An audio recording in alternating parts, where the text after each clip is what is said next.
Welcome to one in a series of Profiles in Peace, a project of Georgetown University's Institute for Women, Peace and Security. I'm Gail Griffith, and I'm honored and delighted today to have Professor Monica McWilliams with us. I wanted to talk a little bit about the early days of your activism. And you and your colleagues referred to yourselves, or you made the comment one time that you were accidental activists. I was charmed by that phrase and wondered what you meant by that.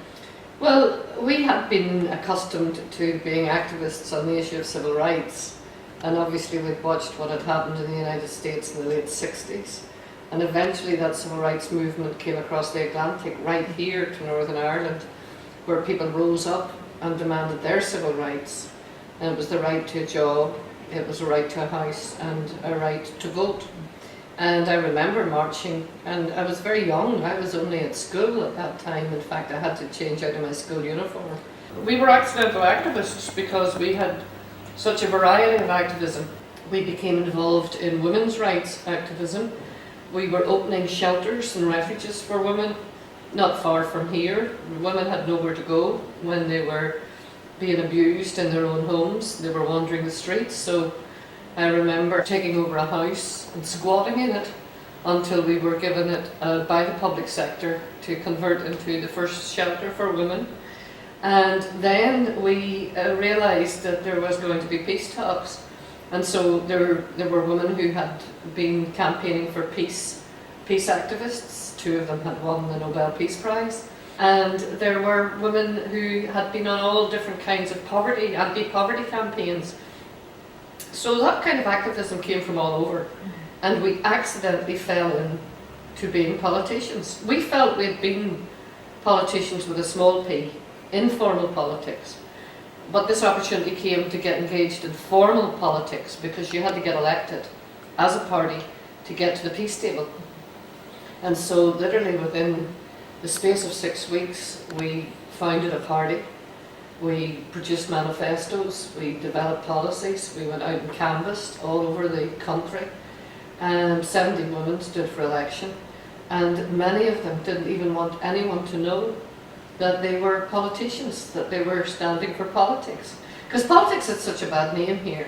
It was adversarial, it was bitter, it was hostile, and people got murdered. And women said, no, I'd rather do what I'm doing in the community. I feel much more productive in working in a leadership role between the communities, across the communities. And these politicians do nothing but fight and talk in a very antagonistic manner, and I didn't want to be part of that. And suddenly we were part of it.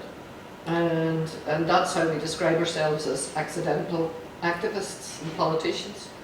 It's interesting you say that, because in 1972, after Bloody Sunday, of course, the women were in the vanguard of those marches.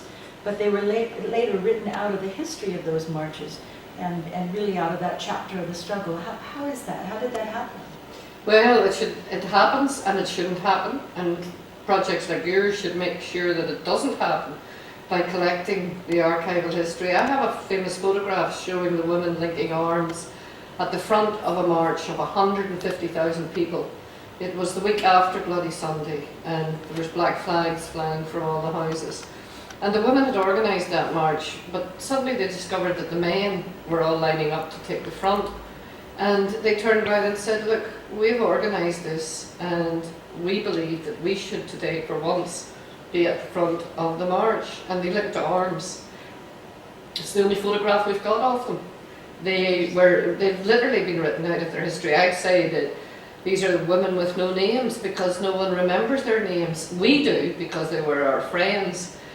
But all the men in the row behind all became famous, and they're written into history, and people do know their names, and they've had plaques and memorials and famous events all named after them, and those women are forgotten. It happens too often in conflicts.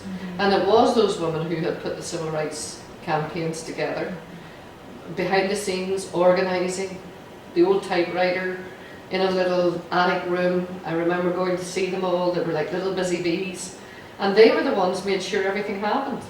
The guys just showed up, but the cameras took the guys' faces, and the books wrote the guys' names, and the women disappeared. As a corollary to that, You've spoken a lot about violence against women, which took place at that time, things like rape and beatings. And you talked about them being categorized as ordinary decent crimes. That was the legal terminology applied. They were not categorized as war crimes. How did you turn this perception around? I remember when I first was doing this study on the extent of domestic violence, particularly in conflict, and I wanted to know, did the police go into these communities in order to be first responders to women who needed their help? And we knew they didn't, so we wanted to find out who the women did go to, and often they had to go to the armed insurgents to seek help. Or the army went in, accompanied by the police, so that all the neighbours and everybody in the district would know. And once there was a helicopter came into a farmyard to rescue a woman out of a situation, and it wasn't El Salvador, it was Northern Ireland. So I started documenting this, and when I went to ask for the figures, the police said, oh, they're in this office, but they're all scattered all over the place. But you can have it, the documents. So I started counting them, and I opened the file, and it was ordinary decent crime and ordinary decent murders. It wasn't just ODC, it was ODM, and these were the murders of women in domestic violence situations. There was nothing ordinary, they were extraordinary. There was nothing decent, they were totally indecent. And the only true word was murder. The women were murdered. But because it was a political conflict, it wasn't seen as serious crime, it wasn't seen as terrorism. I used to say this is domestic terrorism, this is what's happening to women in their own homes, and they're terrified. And actually the data I produced showed that as many women had been killed and murdered in the context of their own home than had been on the streets in the context of the Troubles. And people were shocked at the level of violence. And in fact, as it turned out, I was only touching the tip of the iceberg because I was collecting the stuff manually, and it wasn't even properly recorded, properly documented. But I showed the extent across the whole of Northern Ireland, and it was a kind of seminal piece. It really did make a huge change, because after that people said, we must do something. This is a preventable crime, and it's attitudes that are leading to this, and we must do something about it. I also made the connection when I was a peace negotiator at the peace table, when all the talk started to focus on guns, and I said, it is important to take the guns out of conflict, illegal and legal guns, because I discovered that a lot of women were being threatened by these guns, and there was a higher homicide rate here as a result. And so when they talked about decommissioning of these weapons and guns, I said it's really important for that reason, not just for political violence, but for domestic violence, that we remove these weapons. Anything can be a weapon. It can be the gun, it can be the arm, it can be a knife, it can be anything. But if you don't decommission someone's attitudes and remove the rationale for them justifying their violence, then it'll just reoccur again. And that's the language that women speak. That's the agenda that women bring to peace tables. And in fact, the other negotiators at the table began to look at me and make the connections. And they actually approved of the debate being a wider one, not just being one where it was the gun that had to be disabled. I also said it was important to disable the hate speech, the tongue, and you were approved or disapproved of if you were seen as acting in a violent way by the use of weapons. But I said, you know, people here at this table also have a responsibility not to endorse violence or to tolerate violence or promote violence by the use of their speech, by their tongue. Because women know what it's like to be called names, to be told they're stupid, to have no self-esteem, told, oh, no one will have you, you know, you talk about leaving, just get out. All that language is incredibly debilitating. And often women will tell you psychologically it takes them as long to recover from that as it does from the actual injuries and the wounds. So we were able to put together the kind of causes of conflict, but also to put together what would take us out of that conflict, and also put together that a victim needs to be dealt with in a holistic way, not just bandaged up and sent on her way, but that she will need a great deal of therapy and counselling after a conflict is over. And we women knew this because we were watching and experiencing abuse at the hands of partners. You talked about training the soldiers, actually providing them training on human rights. I was wondering, in the course of your work there, do you suspect that it was harder for these soldiers, these men, to grasp this concept than it might have been for either women soldiers, women combatants, than it was for the men to grasp? I don't know, because we didn't have any female soldiers at that time and very few female police officers. It was actually one of the pieces of transformation of the security sector reforms that more women and more Catholics came in to what was a fairly unrepresentative police force, and they were called a police force, not a police service. And the same in relation to the army when they were eventually stood down and demobilised, particular branch of them here. But what we did in I was Chief Commissioner of Human Rights, and what the first Human Rights Commission did in my commission was to put all the training of police officers centred around human rights, reorient the kind of thinking that police officers had, and they said that they were much better police officers as a consequence. And today that model is seen as a model, is to actually reform and transform your police from a culture of using force and kind of heavily militarised approaches to conflict resolution, completely and totally change that around and begin to talk about how you get in at the very early stages of preventing riots and preventing violence breaking out, and also by trying to understand the rights of people. And police officers have rights too, but oftentimes police officers thought more about their rights than they did about the people that they were supposedly protecting, but often harming in the approach that they took to resolving conflicts on the streets. And today, actually, to our credit, there hasn't been anyone shot, even though we've had an incredible amount of violence, even post-conflict. Their thinking now is more about, how can I resolve this in a non-violent way? How can I resolve this in the most easiest possible way that doesn't do harm either to that person or to myself? And many people poo-hoo that and say, no, you're going to have an emasculated, and it is, the word is emasculated, police force. And it turned out that there was nothing emasculated about them. They're much smarter, much brighter, much more clever in how they do policing. Could you speak to the state of reconciliation today? What is the women's role currently? Do you see that there's been progress made as a result of their engagement in reconciliation? Well, in the peace talks, the Women's Coalition had an enormous role to play, and in fact, had we not been at the table, there may not have been a chapter on reconciliation.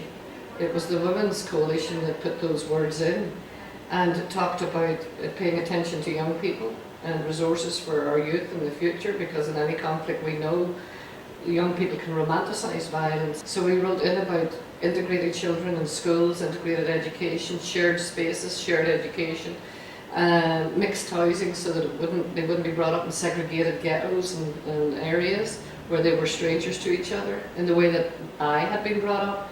And we wanted a much more shared, inclusive, cohesive society. And we wrote those words into the agreement. I'm not thinking for 1 minute that the men wouldn't have wanted that too, but they just didn't think about writing that in.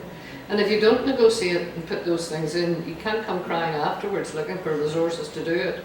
So we figured, let's write this and make sure it sticks. But the word reconciliation's never had a good name here. People now talk about conciliation rather than reconciliation. They actually feel that people need to be easy with each other in their own identities before they can do that work across the identity.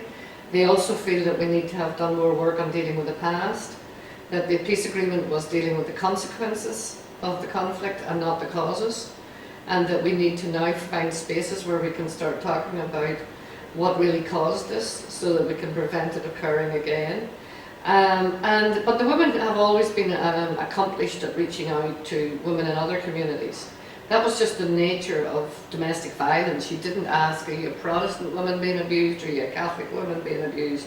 If you were being abused, you were being abused. And that the shelters used to bring women from all backgrounds, including police officers' wives, who would, for the first time in their life, end up in a shelter with an armed combatant who their husband had been, interrogating or investigating.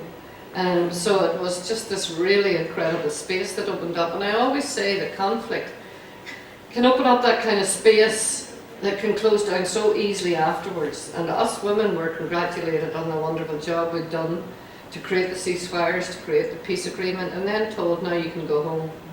We guys will take over because, you know, it's now serious, it's now about governance, it's now about things that you won't understand, and in any case, we think we need to move this on to a different level. And they didn't pay attention to the things that we had said were important, the social and economic issues, the justice issues, the issues of the empowerment of women and the participation of women in the future decision making.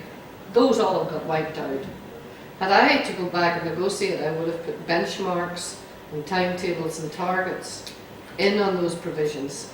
Instead, we left them as aspirations, thinking that the political goodwill would be there to make sure they got implemented.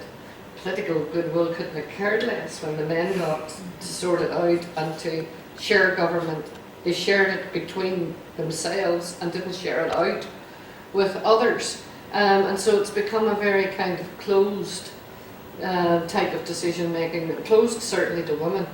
And women 15 years now, I actually believe we've gone backwards, not forwards. Are you optimistic that this will change? Well, you know, women never give up. It's an unfinished business. And there is another generation coming. You can see that we're not getting any younger, but we're still as active. And we're still fighting, challenging, campaigning, and we're certainly now got this new resolution, the UN Security Council resolution, which wasn't around when we got organised in the 90s. It came in 2000. But it's at least a lobbying instrument to say to our government, you know, you're going around the world telling the Middle East and Sierra Leone and Bosnia that they should have affirmative action for women. Well, let's start in our own backyard by putting things right here and implementing some of the things that were in the agreement.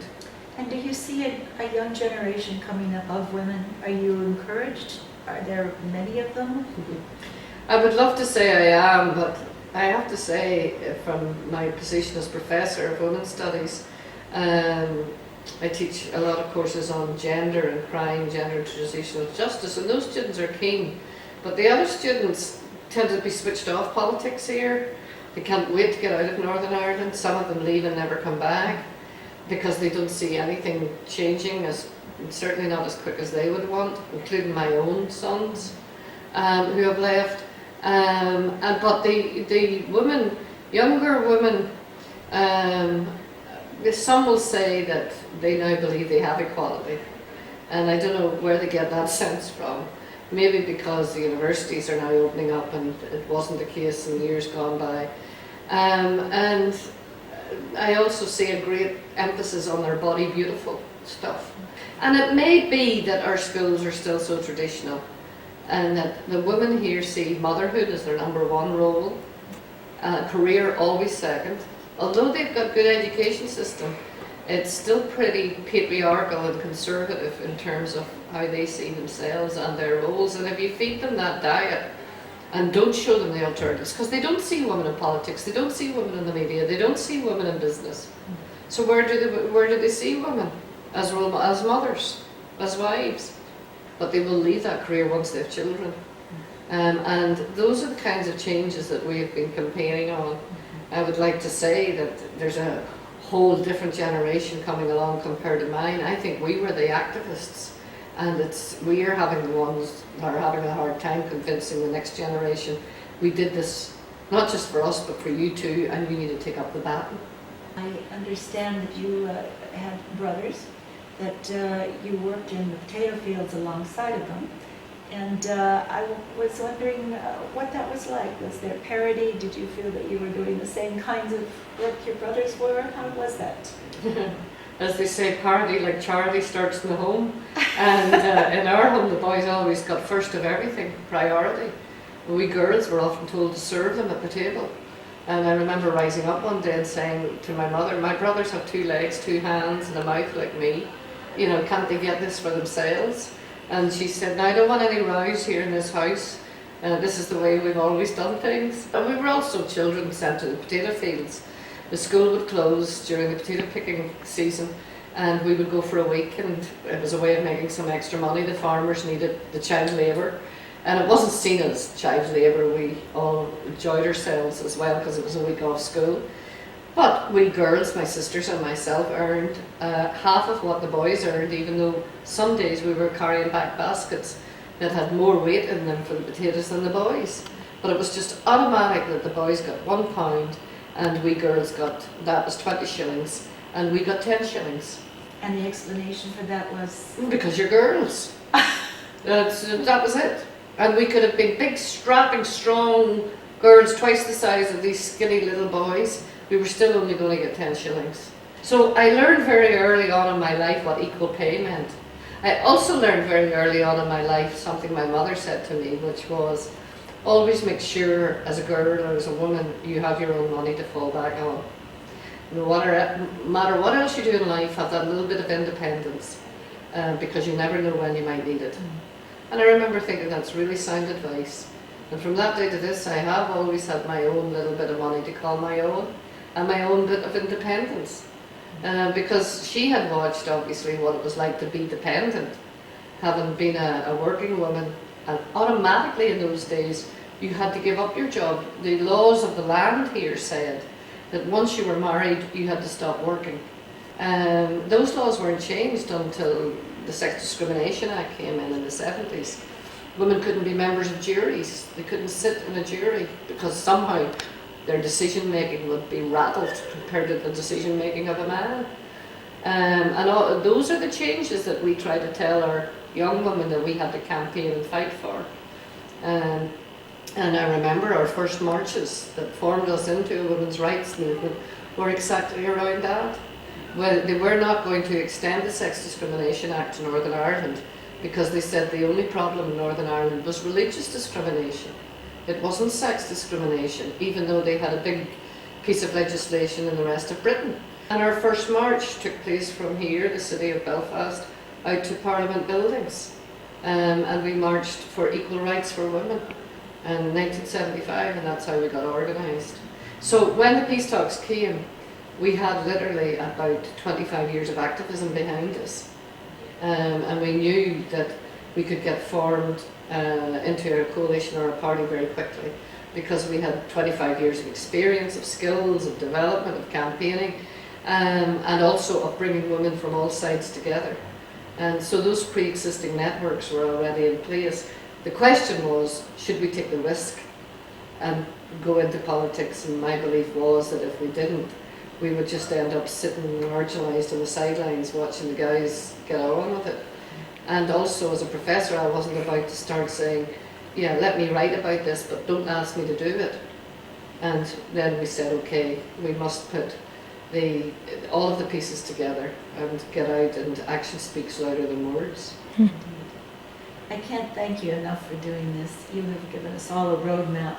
It's a remarkable journey you've been on, a remarkable life, and we really are delighted that you would share it with us. If you'd like more information about the Georgetown Institute for Women, Peace and Security, we invite you to check our website, giwps.georgetown.edu. Thank you for joining us.